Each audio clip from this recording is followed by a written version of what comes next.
Ad hoc ലേണിംഗിലേക്ക് ഏവർക്കും സ്വാഗതം. 10ൽ 10 എന്ന സീരീസിന്റെ 94ാമത്തെ ഭാഗത്തിലേക്ക് കടക്കുകയാണ്. ആദ്യ ചോദ്യം നോക്കാം. ചേറ്റുവ മത്സ്യബന്ധന തുറമുഖം സ്ഥിതി ചെയ്യുന്ന ജില്ല ഏതാണ്? ഓപ്ഷൻസ്: കണ്ണൂർ, ആലപ്പുഴ, എറണാകുളം, തൃശൂർ. ശരിയുത്തരം ഓപ്ഷൻ ഡി ആണ്, തൃശൂർ. ഇന്ത്യൻ നാഷണൽ കോൺഗ്രസിന്റെ അധ്യക്ഷനായിരുന്ന ഒരേയൊരു മലയാളി ആരായിരുന്നു? Options: C Sankaran Nair, C Kesavan, barrister G P Pillai, Pattom A Thanupillai. ശരിയുത്തരം ഓപ്ഷൻ എ ആണ്, സി ശങ്കരൻ നായർ. മൂന്നാമത്തെ ചോദ്യം. കേരളത്തിൽ കർഷക ദിനമായി ആചരിക്കുന്ന ദിവസം ഏതാണ്? ഓപ്ഷൻസ്: ചിങ്ങം 1, മകരം 1, ചിങ്ങം 10, മേടം 1.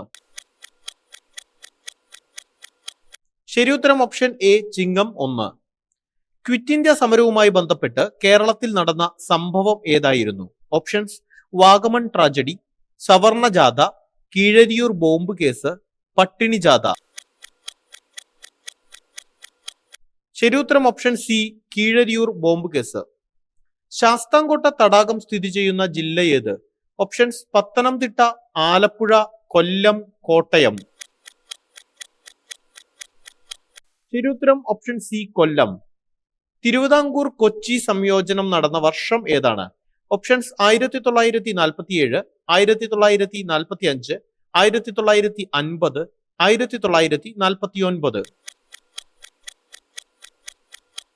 ശരിയുത്തരം ഓപ്ഷൻ ഡി, 1949. ഏഴാമത്തെ ചോദ്യം. ചുവടെ തന്നിട്ടുള്ളതിൽ കിഴക്കോട്ടൊഴുകുന്ന നദി ഏതാണ്? ഓപ്ഷൻസ്: പെരിയാർ, കബനി, ഭാരതപ്പുഴ, പമ്പ. ശരിയുത്തരം ഓപ്ഷൻ ബി ആണ്, Kabani.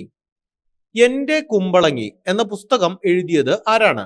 Options: professor M K Sanu, professor K V Thomas, P T Thomas, doctor M A Kuttappan. ശരിയുത്തരം ഓപ്ഷൻ ബി ആണ്, പ്രൊഫസർ കെ വി തോമസ്. ഒൻപതാമത്തെ ചോദ്യം. കേരളത്തിലെ ആദ്യത്തെ ജലവൈദ്യുത പദ്ധതി ഏതായിരുന്നു? ഓപ്ഷൻസ്: ഇടുക്കി, പള്ളിവാസൽ, ഇടമലയാർ, പെരിങ്ങൽകുത്ത്. ശരിയുത്തരം ഓപ്ഷൻ ബി, പള്ളിവാസലാണ്. പത്താമത്തെ ചോദ്യം. കേരള ആരോഗ്യ സർവകലാശാല സ്ഥിതി ചെയ്യുന്ന സ്ഥലം ഏതാണ്?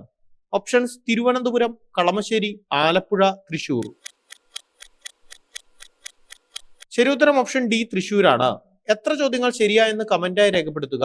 തെറ്റിയ ചോദ്യങ്ങളെല്ലാം എഴുതിയെടുത്ത് പഠിക്കാനായിട്ട് ശ്രമിക്കുക. 10ൽ 10 എന്ന സീരീസിന്റെ അടുത്ത ഭാഗവുമായി നാളെ രാത്രി 10:10 കാണാം. താങ്ക്